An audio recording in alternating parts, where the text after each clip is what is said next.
Good morning, नमस्कार, जय माता दी। एक 37 ईयर के पेशेंट का केस शेयर कर रहा हूँ, फंगल इन्फेक्शन का। ये केस बहुत ज़्यादा इंटरेस्टिंग है। मैं सुनाता हूँ आपको, आपको भी लगेगा कि हाँ, ये केस बहुत ज़्यादा इंटरेस्टिंग है। पेशेंट आके क्लिनिक में खड़े रहे क्योंकि मेरी क्लिनिक में 2 सोफ़े गद्दे वाले रखे थे और वो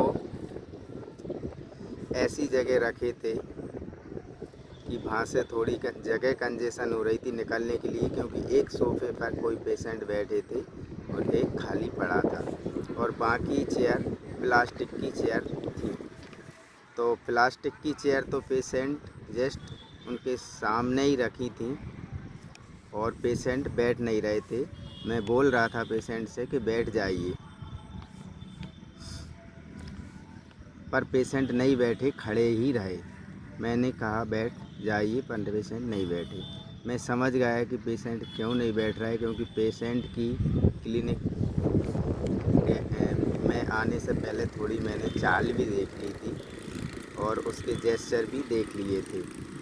तो फिर मैं समझ गया, तो मैंने कहा सर आप बैठ जाइए इधर, और मैंने वो थोड़ा रास्ता कर दिया सोफ़े के लिए और पेशेंट जाके वहाँ पे आराम से पेशेंट बैठ गए। पेशेंट बैठ गए और पेशेंट की बैठने की हद जो मैं बता रहा हूँ, वहाँ से मेडिसिन क्लिक हो जाती है 90%, और आप भी समझ जाओगे। और वो सोफ़े के आगे मेरी एक छोटी सी स्टडी टेबल रखी थी, जिस पे मैं सारी बुकें रख रखी थी। मैंने कम से कम 50 बुकें रखी होंगी और वहीं पे मैं बैठ के आराम से पढ़ता था। और बाकी पेशेंट देखने की जो मेरी टेबल चेयर वो एक साइड में अलग थी। तो पेशेंट ने उसी टेबल पर अपने दोनों पैर रख के पेशेंट इतने कंफर्टेबल से बैठ गया। तो आप समझ गए होंगे कि कैसा पेशेंट बैठ सकता है ऐसा। तो अब पेशेंट ने जो बताया वो मैं आपको सुना रहा हूँ। अपनी मेडिसिन से सही हो जाएगा क्या? वैसे तो मैं इंदौर जा रहा था, पेशेंट मेरे परिचित के और पुराने पेशेंट थे। पहले ये पेशेंट सल्फ़र के मेडिसिन थे और सल्फ़र से इनकी कुछ प्रॉब्लम्स ठीक हुई थी, पर ये क्या बने फिर मैं बता रहा हूँ। देखो यार, बहुत दिनों से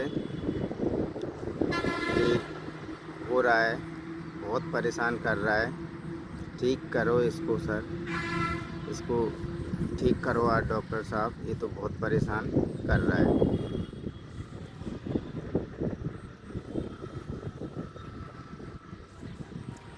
तो पेशेंट और बताओ, मैंने बस इसी को ठीक करो, ये बहुत इससे परेशानी है, ये ठीक नहीं हो रहा।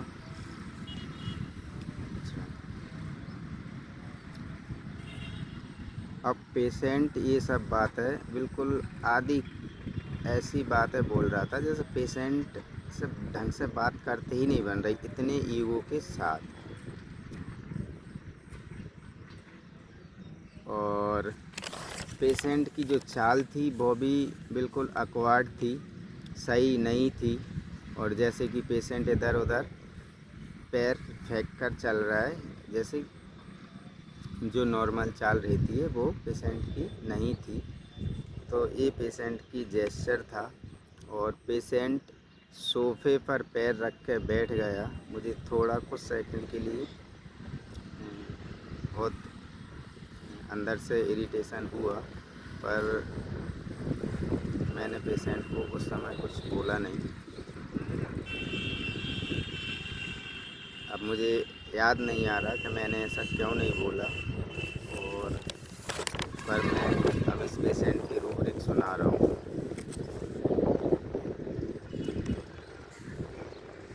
पर मैं पैर रखने के नीचे ज़रूर बोलता पेशेंट से, पर उस समय शायद मैंने नहीं बोला। पर तुरंत में पेशेंट को कोई पेशेंट के जेस्चर पे, पेशेंट की बात पर हमको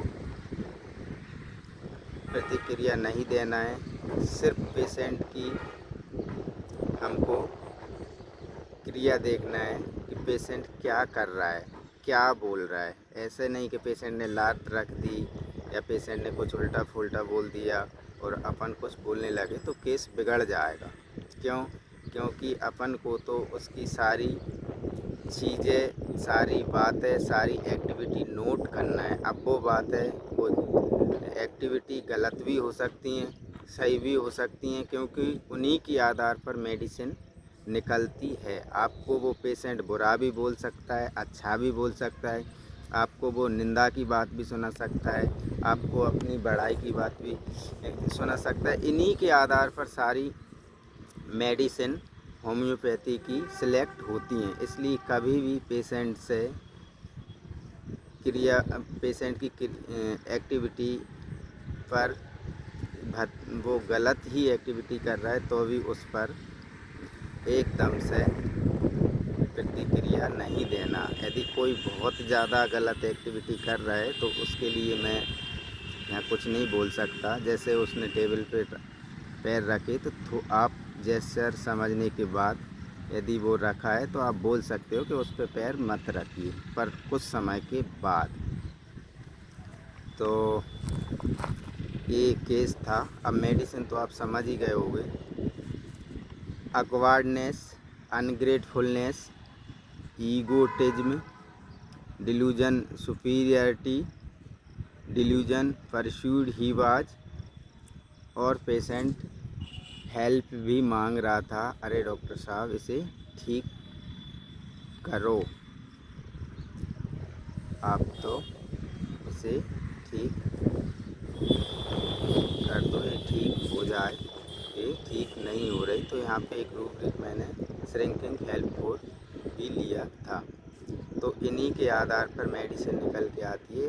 प्लेटिना 200 देने के बाद ये पेशेंट कम्प्लीटली क्योर हो गया फंगल इन्फेक्शन।